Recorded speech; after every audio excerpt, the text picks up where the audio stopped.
La obsolescencia programada la veo en casi todo, pero es casi imposible de demostrar. ¿Cómo? No.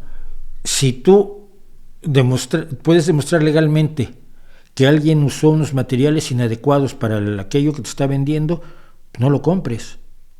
Cómprale a quien use los mejores materiales. Es así de sencillo.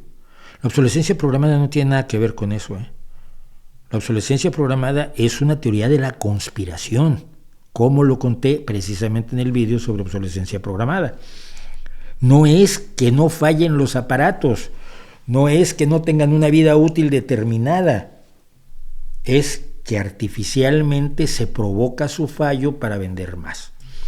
Y generalmente lo que funciona aquí es de las cosas en las que sí funciona el mercado.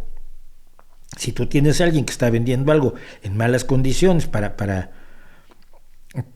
con una vida útil recortada artificialmente, van a salir otros a venderte lo mismo, pero sin eso, porque les conviene. Si es más barato, bueno, mira, te lo venden al mismo precio, les sale más barato, ganan más dinero y tú estás más satisfecho. Y eso fue lo que reventó el único caso de obsolescencia programada organizada, que fue el cártel. ¿Cuál fue el cártel? ¿Cómo se llamaba el cártel? No me acuerdo.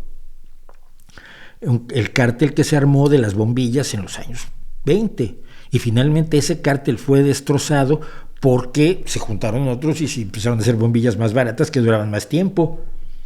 Y entonces todas las intenciones del cártel, de los fabricantes de bombillas, para obligar a la gente a comprar bombillas que solo duraran 1000 horas, se vio reventado porque otros empezaron a vender bombillas que duraban 2000 y 3000 horas por el mismo precio. Y entonces algunos de los que estaban en el cártel dijeron: oye, es que yo quiero seguir vendiendo bombillas y la gente ya no me está comprando. Entonces voy a salirme de los compromisos que asumimos como cártel. Eso fue lo que reventó al cártel. Pero la gente te cuenta el cártel, pero no te cuenta por qué reventó. Entonces, no, ve al vídeo, ahí está todo explicado, por qué la conspiranoia de la obsolescencia programada no existe y solo es negocio de algunos listos.